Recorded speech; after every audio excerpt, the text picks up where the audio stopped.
Hey up guys, so today's movie I'm going to be discussing on the channel is the latest film in the MCU. It's Thor, Love and Thunder. Some fun facts for you. This is the fourth Thor movie in the MCU. It's also the second Thor directed film from the legend that is Taika Waititi, and this is the 29th film in the MCU overall. The plot of Thor, Love and Thunder takes place after the events of Avengers Endgame, and Thor, once again played by Chris Hemsworth, is on a quest to try and find himself again. He's trying to get back in shape. He's gone from dad bod to god bod. And he's kind of gone off with the Guardians of the Galaxy, which sounds like a really interesting premise for a movie, Thor and the Guardians, but this isn't that movie. The Guardians are in this for like maybe 10 minutes. Yeah, they don't really add much to the story, sadly. But this is Thor going solo again, and he's finding meaning and purpose in helping others. Thor's latest foe is Gorr the God Butcher, played by Christian Bale, a creature who possesses the Necro Sword, which is a weapon powerful enough to slay the gods. So Thor has to team up with Valkyrie, played by Tessa Thomspon, Korg, played by Taika Waititi himself, and Jane Foster, who is newly been imbued with the powers of Thor's old hammer Mjolnir, so she is essentially Lady Thor or Mighty Thor in this film. So yeah, it's up to this ragtag team of heroes to try and stop Gorr. Let's face it, now that Robert Downey Jr. and Chris Hemsworth have hung up their helmets and shields, Chris Hemsworth is essentially the central figure in the MCU, and after the rush of adrenaline that was Thor Ragnarok, I was really excited to see more of the zany antics that Taika Waititi would bring to the character of Thor. But sadly, I came out of Thor Love and Thunder feeling a bit like it's not a bad film per se. I definitely did have fun watching it, but something about this film's execution felt a little bit wonky. I guess I just went into this film with really high expectations because of how much I loved Thor Ragnarok, and sadly Love and Thunder just fell short of those expectations. People definitely responded positively to the humor that Taika Waititi brought to the Thor franchise and to the MCU, so Taika has definitely leaned more into the comedy with this film. In fact, Taika did write the screenplay for Love and Thunder. He didn't write the screenplay for Ragnarok. The problem is the film is a little bit too obsessed with trying to be funny to the point where the silliness, corniness, and goofiness undercuts any dramatic weight that the story has. Don't get me wrong, there are some genuinely laugh-out-loud moments in this, but the story moves so fast that not all of the comedic beats have time to land. And speaking of fast, there is a pacing issue with this film in that it feels very rushed. Natalie Portman's Jane Foster gets an upgrade in this film because she becomes Lady Thor or Mighty Thor, whatever you want to call her.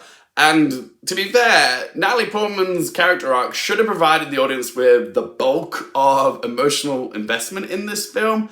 The problem is, that journey that we go on with it is so rushed through, like, it's too quick to, like, latch onto. And sadly, I just didn't care about, like, Natalie Portman's Jane Foster in this. I wanted to care, but I just found myself thinking, why am I not caring? I should care more, but I just didn't really click with this storyline, and I just felt like this could have been a really great storyline, and yet I'm kept kind of at a distance from it. I felt detached from it, and yeah, that's not a good thing. Again, it's because the film is a bit too obsessed with trying to be funny that none of the dramatic beats in this film have any time to breathe or marinate for us to really get invested in what's going on. It's just rush, rush, rush, and I love Natalie Portman. I was hoping this film would do her some justice, but I just didn't care all that much about Jane Foster in this movie. The Guardians, again, didn't add anything to this film. Like, the film would have been completely the same with or without them. Christian Bale gives a scenery-chewing performance as Gorr, which I did enjoy, but he does feel very underutilized. Like, this is another wasted MCU villain. Chris Hemsworth gives a great performance. Like, he is clearly having fun, 8 movies in, and he's still got that laddish glee playing this role, which is a joy to watch. Russell Crowe I really enjoyed as Zeus. He was a great addition. Also, for a Marvel movie, it did feel a bit visually lifeless. Like, nothing about the way this film looks is particularly memorable. Like, there is one scene that's done in black and white, but the black and white doesn't really do anything to elevate what we're watching. It just kind of feels like Taika said, oh, people call my movies very vibrant and colourful. Let's just do a scene in black and white, because. But to end on a positive note, this is definitely the gayest Marvel film I've ever seen, which isn't really saying much, but yeah, it is camp and it is fun.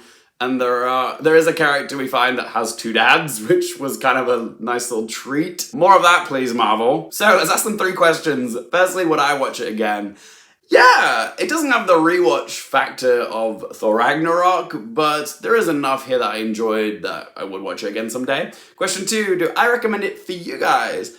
I do, but I'm not gonna say that Love and Thunder is a top tier Marvel movie for me. It was, however, a fun, funny, fabulous, but flawed film in the MCU. And what really disappointed me about this film is how little I cared about Jane Foster's journey becoming Mighty Thor, Lady Thor. That was the primary reason I was excited to watch this film, because it was doing something new and different, but it just didn't do anything interesting with Jane as a character and that journey. But yeah, you'll have a good enough time watching at the cinema, but it's just nothing special in my opinion.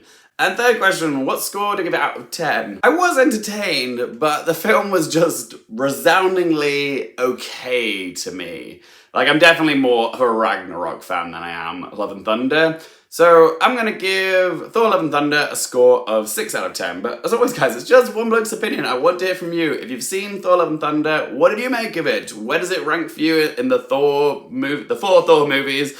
And like, where would you put it in a Marvel ranking tier? Is it top, middle, lower, whatever you have to say? Let your voice be in that comment section down below.